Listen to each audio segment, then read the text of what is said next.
AVP 24 news पर वक्त हो गया है दिन भर की 10 बड़ी खबरों का। दिल्ली के मुख्यमंत्री अरविंद केजरीवाल इन दिनों विभिन्न राज्यों का दौरा कर अपना अगला सियासी राज तलाश रहे हैं। इसी कड़ी में केजरीवाल गोवा पहुंचे और वहां के सत्ताधारी और विपक्षी दल पर जबरदस्त निशाना साधा। इसके साथ ही राज्य के विकास कार्यों के लिए अपनी पार्टी की योजना भी बताई।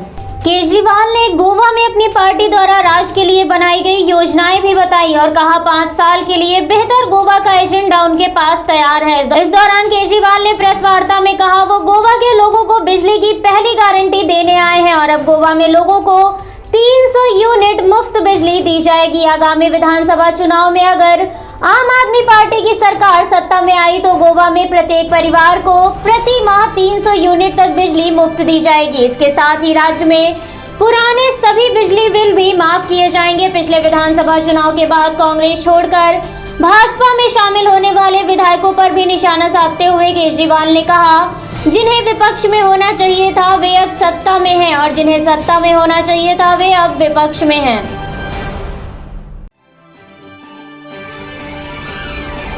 कोरोना महामारी को नियंत्रण में करने के लिए भारत में तेजी से टीकाकरण अभियान किया जा रहा है, मगर वैक्सीनेशन अभियान में टीके की कमी की वजह से बाधा उत्पन्न हो रही है।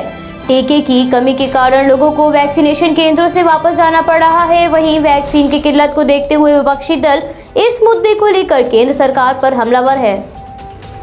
कांग्रेस नेता राहुल गांधी लगातार जनहित मुद्दों को लेकर आवाज उठाते हैं। ऐसे में वैक्सीन की कमी को देखते हुए राहुल लगातार मोदी सरकार पर इसे लेकर आक्रामक रुख अपनाए हुए हैं। इसी कड़ी में राहुल ने एक बार फिर मोदी सरकार पर निशाना साधते हुए कहा जुमले हैं वैक्सीन नहीं। राहुल लगातार वैक्सीन के मुद्दे को उठा रहे हैं। इससे पहले राहुल ने इसी महीने की शुरुआत में कहा था जुलाई आ गया है वैक्सीन नहीं आई। इसके बाद राहुल गांधी ने एक बार फिर सरकार पर निशाना साधते हुए कहा था mind the gap where are vaccines, यानी कि टीकाकरण दर के गैप पर ध्यान दें, वैक्सीन कहां है। राहुल गांधी के साथ साथ रणदीप सुरजेवाला भी मोदी सरकार पर हंसने का कोई मौका नहीं छोड़ते। इसी कड़ी में सुरजेवाला ने अपनी और प्रधानमंत्री की एक वीडियो साझा की है जिसमें प्रधानमंत्री द्वारा भाषण पर लिखा है नकाब और रणदीप सुरजेवाला के वीडियो के ऊपर लिखा है बेनकाब, जिस पर रणदीप सुरजेवाला ने पूछते हुए कहा मोदी जी कुछ याद आया। इसके साथ ही वैक्सीन की कमी पर सुरजेवाला ने कहा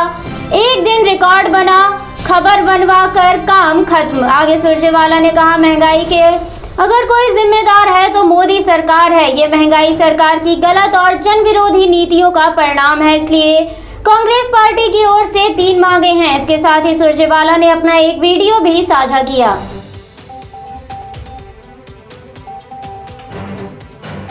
मॉनसून सत्र को सुचारू रूप से चलाने के लिए सत्ता पक्ष ने विपक्ष से सहयोग की मांग की है। केंद्रीय संसदीय कार्य क्षेत्र प्रहलाद जोशी ने मॉनसून सत्र के लिए होने वाली बैठक में सभी दलों को आमंत्रित किया है।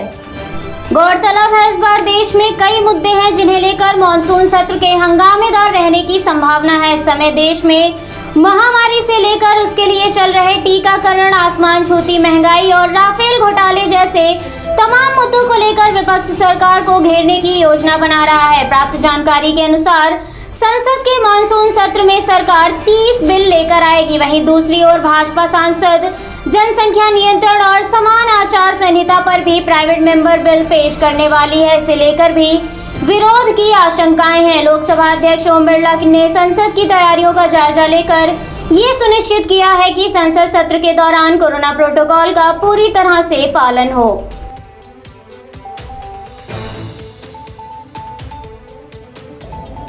देश के पूर्व वित्त मंत्री और कांग्रेस के वरिष्ठ नेता पी चिदंबरम ने बढ़ती महंगाई को लेकर केंद्र की मोदी सरकार पर निशाना साधा है। पी चिदंबरम ने कहा दिन पर दिन बढ़ रही महंगाई केंद्र सरकार की गलत नीतियों और उसके अर्थव्यवस्था कुप्रबंधन के कारण है। गौरतलब है कि इन दिनों खाद्य उत्पादों से लेकर पेट्रोल डीजल की कीमतें आसमान छू रही हैं। प्रतिदिन हो रही दामों में वृद्धि से जहां गरीब वर्ग परेशान है तो वहीं मध्यम वर्ग के घर का बजट भी बिगड़ गया है। पूर्व वित्त मंत्री ने केंद्र सरकार से तत्काल पेट्रोल, डीजल और एलपीजी का मूल्य घटाने व आयात शुल्क की समीक्षा करने की मांग की ताकि महंगाई से बेहाल जनता को कुछ राहत मिल सके। चिदंबरम ने कहा हम उच्च मुद्रास्फीति के लिए सीधे तौर पर प्रधानमंत्री के नेतृत्व वाली केंद्र सरकार को जिम्मेदार ठहराते हैं और विभिन्न उत्पादों की एक सीरीज पर जीएसटी दरों को घटाने की मांग भी करते हैं। कांग्रेस मूल्य बढ़ोतरी के मुद्दे पर घोर लापरवाही के लिए सरकार की निंदा करती है।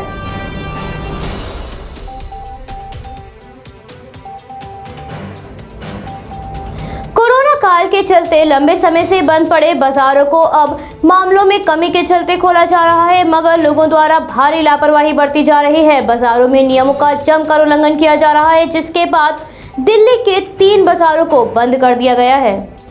कोरोना नियमों का उल्लंघन करने के लिए जो 3 बाजार बंद किए गए हैं, उसमें सीलमपुर मार्केट, रानीबाग मार्केट और सुल्तानीपुरी सब्जी मंडी शामिल है। इन बाजारों को बंद करने का निर्णय संबंधित जिला प्रशासन ने लिया है। प्रशासन ने पुलिस को सख्ती के साथ उनके आदेश का पालन कराने के लिए भी कहा है। आदेश न मानने वाले दुकानदारों पर कड़ी कार्रवाई करने को भी कहा है। वैसे तो दूसरी लहर के मामले कम हो गए हैं, मगर अभी भी तीसरी लहर की आशंका और डेल्टा प्लस वेरिएंट का खतरा मंडरा रहा है। ऐसे में जरा सी भी लापरवाही बहुत बड़े संकट को आमंत्रित कर सकती है। मार्केट एसोसिएशन और विक्रेता आम जनता से कोविड के नियमों का पालन सही से न करा पाने और भारी संख्या में लोगों की उपस्थिति को नियंत्रित न कर पाने की वजह से इन बाजारों को बंद करने का निर्णय लेना पड़ा।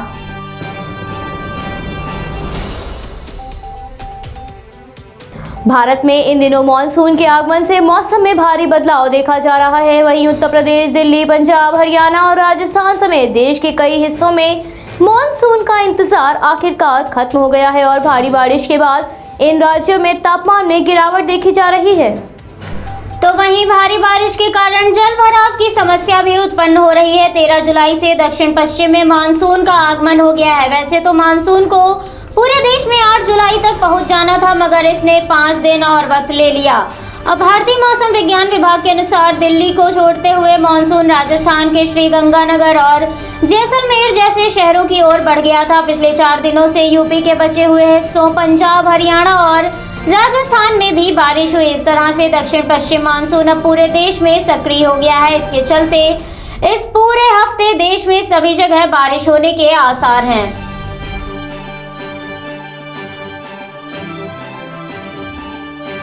पश्चिम बंगाल विधानसभा चुनाव के बाद से नंदीग्राम सीट को लेकर विवाद छिड़ने के बाद मामला कलकत्ता उच्च न्यायालय में चल रहा है। राज्य की मुख्यमंत्री ने नंदीग्राम सीट के चुनाव की धांधली का आरोप लगाया है, जिसको लेकर आज मुख्यमंत्री ममता की याचिका पर नई पीठ भाजपा नेता शुभेंदु अधिकारी के जीत के खिलाफ मामले की सुनवाई करेगी।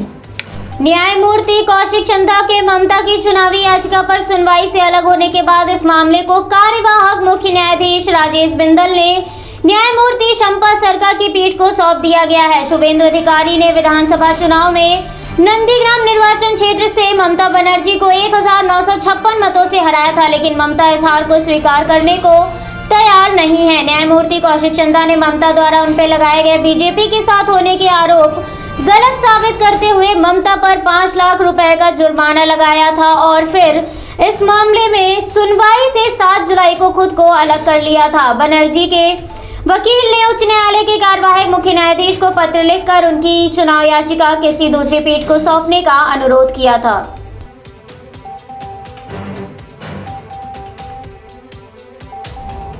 असम में मुख्यमंत्री हेमंत बिस्वा शर्मा ने राज्य विधानसभा के बजट सत्र के पहले दिन मवेशी संरक्षण बिल 2021 पेश किया था। गौरतलब है, ये कानून काफी हद तक भाजपा शासित राज्यों से मेल खाता है। गाय संरक्षण विधेयक पर कांग्रेस नेता गौरव गोगोई ने हमला बोलते हुए कहा, असम के गाय संरक्षण विधेयक में बदलाव राज्य की संस्कृति की बजाय राष्ट्रीय स्वयंसेवक संघ से प्रभावित है। राज्य के मुख्यमंत्री द्वारा पेश किए गए इस बिल में मवेशियों के वध, उपयोग और परिवहन को विनियमित किया जा सकेगा। इस बिल के अनुसार हिंदू, सिख और जैन इलाकों और धार्मिक स्थलों के 5 किलोमीटर के दायरे में गौ मांस बेचने पर प्रतिबंध होगा। गोगोई ने इस कानून पर टिप्पणी करते हुए कहा, असम में पहले ही गौ संरक्षण विधेयक है जिसमें सारे कानून शामिल किए गए हैं। यदि सरकार को बदलाव करना है तो वो इसमें संशोधन करे। हमारी संस्कृति गौरक्षा को प्रोत्साहित करती है। हमारे पास बिहू के दौरान गायों के लिए एक समर्पित दिन भी है। विधेयक को हमारी संस्कृति के अनुसार बदलना चाहिए, लेकिन उत्तर प्रदेश की तरह यहाँ भी बदलाव लाया जा रहा है, जिसका मतलब है कि ये विधेयक आरएसएस से आ रहा है।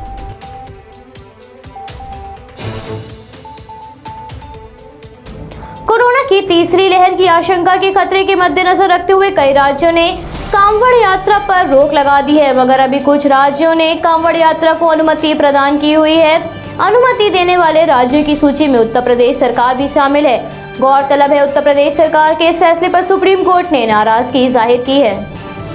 कांवड़ यात्रा को अनुमति देने के फैसले पर सुप्रीम कोर्ट सरकार के प्रति नाराजगी जाहिर करते हुए सरकार के निर्णय पर स्वतः संज्ञान लिया है। मामले पर जस्टिस आरएफ नरीमन की अध्यक्षता वाली पीठ ने केंद्र और यूपी को नोटिस जारी किया और इस मामले पर अगली सुनवाई 16 जुलाई यानी शुक्रवार को होगी। वहीं दूसरी ओर उत्तराखंड सरकार ने कोरोना की तीसरी लहर की आशंका के चलते और मामलों में वृद्धि को देखते हुए कांवड़ यात्रा को रद्द करने का फैसला किया है। सरकार के अनुसार कोरोना संक्रमण खत्म नहीं हुआ है, ऐसे में कांवड़ यात्रा की अनुमति नहीं दी जा सकती। बता दें, उत्तर प्रदेश सरकार ने कोविड नियम के तहत कांवड़ यात्रा करने की अनुमति दी है।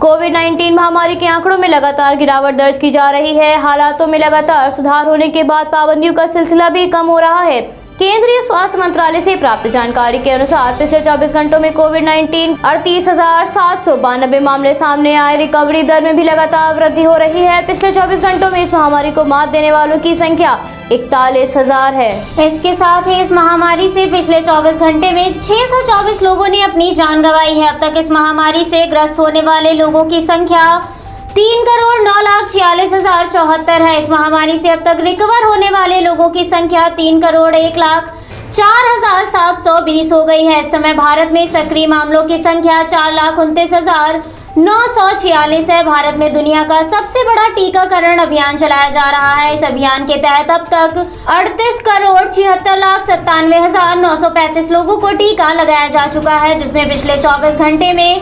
37,14,441 लोगों को टीकाकरण किया गया।